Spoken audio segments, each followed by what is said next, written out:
Welcome to Pilates Teacher's Manual, a podcast for Pilates teachers by a Pilates teacher. I'm Olivia, and I'll be your host. Jump in the conversation on Instagram at Pilates Teacher's Manual. Today's chapter starts now.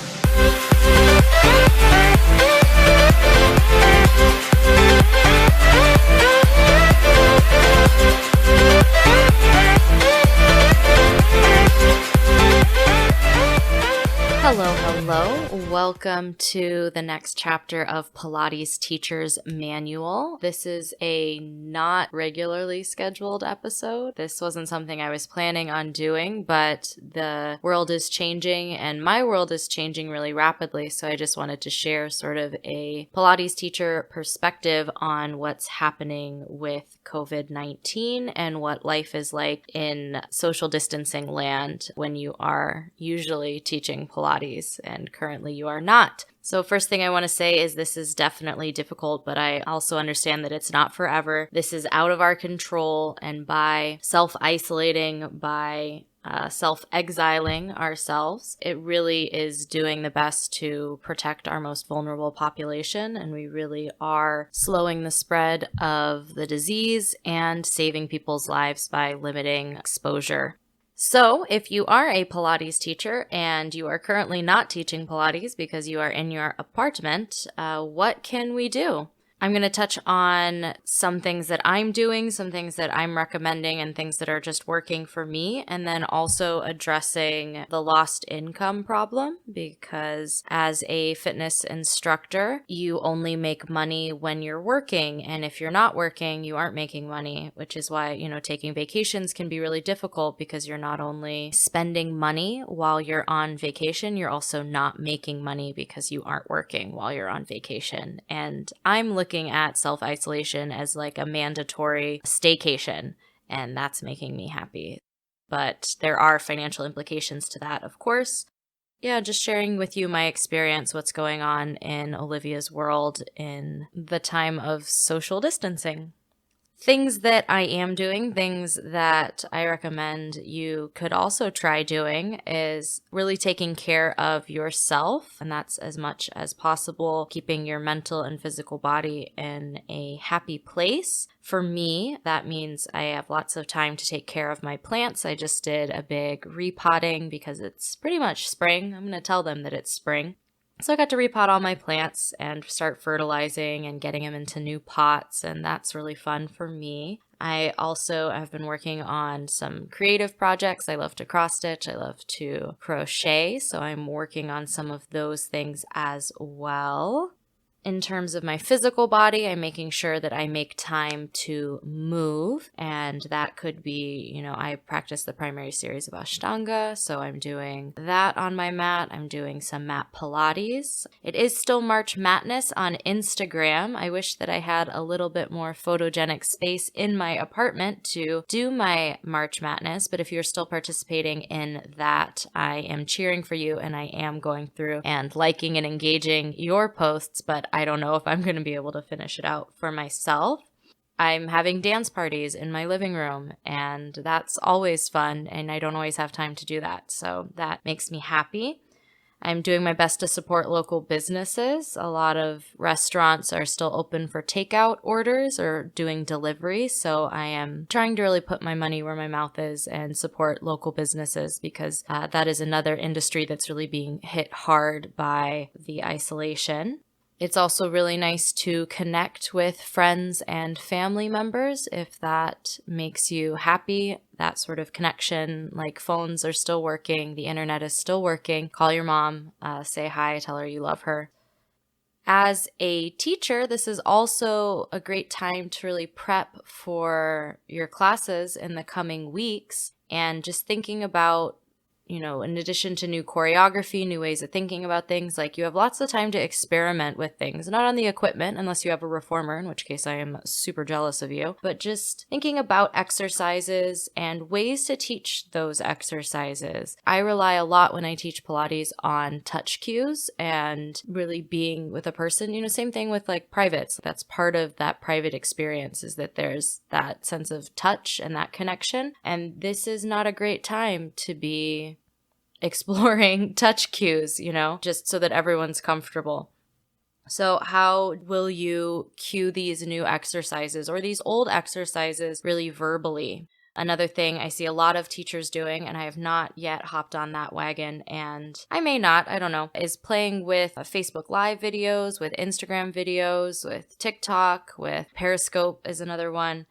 But just this idea of making your content available online. I see studios offering classes online where you can use, a package you may already have to the studio. And if you already have the infrastructure and you can do that, that's awesome. I don't think that this is a time for me to jump into video. I just jumped into audio. Let's slow our roll there, team. But a lot of my friends who are teachers are offering classes on Facebook and Instagram and through Zoom, and I think it's amazing. Momentum Fest also has a link to free classes that are being offered online that teachers are just out of the goodness of their heart offering. And I will share the link with you so that you can also participate. With some amazing teachers, great teachers are doing this. Highly recommend that you check it out.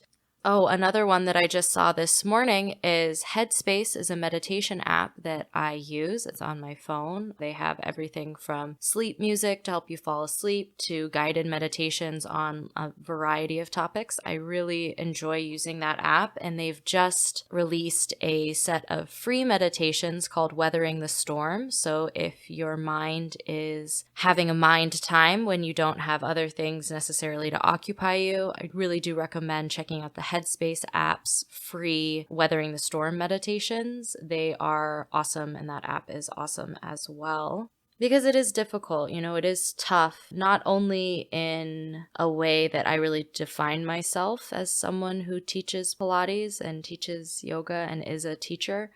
So to not be able to do that, even though it's yay, mini vacation, it's also kind of tough. The first day of not teaching was all right, not teaching. And the second day is okay, well, yeah, I guess. All right, we'll not teach. And then day 3 is but I would actually like to teach this. I enjoy it and I want to keep doing it. And it's tough to not be able to do that. But at the same time, you're getting this really awesome reset for me mentally that, I don't have to wake up to an alarm. I can really have a schedule where, I wake up and I have some coffee and then, what do I want to do? Do I want to watch Netflix? Cool. And then, I want to plan for a podcast episode. Great. And, I'm going to go do some yoga. Fabulous. So all of those things are nice as well. So I want you to know that we're all going through it. So if you can, reach out to a friend or a family member and just chat. We're in isolation physically, but if we know anything about just seeing what's happening with March Madness on Instagram, there is a beautiful community of Pilates professionals who are in the same boat as you, who we are uniquely in the same boat. You've got a lot of support there. You can always reach out to me in DMs or we'll start a conversation on Instagram or shoot me an email. I would love to talk to you and I've got a lot of time, right? We all do. Coming up after the break, I'm going to talk a little bit more about the financial repercussions of what's happening out in the world and some things that we might be able to do about that as well.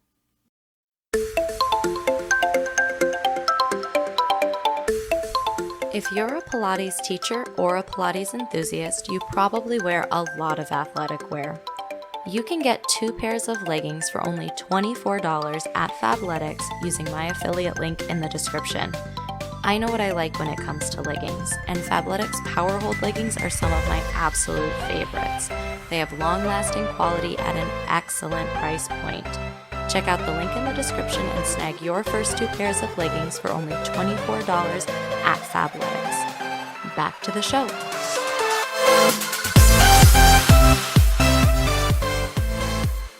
I mentioned it briefly in the first part of this episode, but the financial consequences of not working for a couple weeks are pretty large when you are a person who needs money to live, which is, I think, all of us.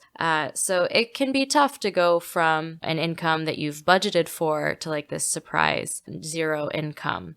For me, I thought that I had a very diverse portfolio of different types of classes, but the tricky business is those were all in-person interactions. It's happening at a gym, or it's happening in a studio, or it's happening in someone's house, but I'm there. And when you take out the being there from that equation, that is not so diverse of a work portfolio, right? So right now, I'm not seeing any private clients. We are all in quarantine mode. All of the studios that I work at are closed, and all the gyms that I work at are also closed. Definitely, it's the right thing to do. I'm glad that all of those things are not happening, because as we are working to flatten the curve and not spread germs, this is the right move 100%, but it's also a difficult move when that is your job, right? Keeping everyone healthy is most important, especially with all of the unknowns with this coronavirus. It is very important to keep everyone healthy. So I am more than happy to take this personal hit to make sure that everyone stays well. I am in a super lucky position that my partner is a computer programmer and can work remotely. His income is stable, whether he's working in the office or is working at home. I'm also very lucky in that the studios that I work for are also providing a form of compensation for the time that I'm not working. It's not the same as teaching the class, but it's definitely taking some of the sting out of it. For some of my private clients, I've developed exercise plans for them, and so a remote teaching almost kind of setup, and so I'm still receiving like income from that as well. I'm probably in the best possible situation that you could be in with everything that's going on. Even with that being said, you're still making less money and your rent is the same and your bills are largely the same. If you were looking for something to fill in the gaps, my partner and I were working on putting something together for my siblings, actually, who were looking for kind of like side hustle adventures. And that's this world of supplemental income and like, what can you do in addition to what you're already doing? In this case, instead of what you're already doing, because what you're already doing is not happening at the moment. I do have a nice resource for you. There are a bunch of work from home jobs or work at home jobs, which I will definitely link you guys to in the description. These are resources. They are not the law. They're just kind of a jumping off point. So if you were someone who is like, oh my gosh, what am I going to do right now? Just here are a few things that you could do. There is a spectrum of work that is available through these resources, from, less than $1 a task if you're doing something like filling out paid surveys or doing like a product test or like a website test, something like that.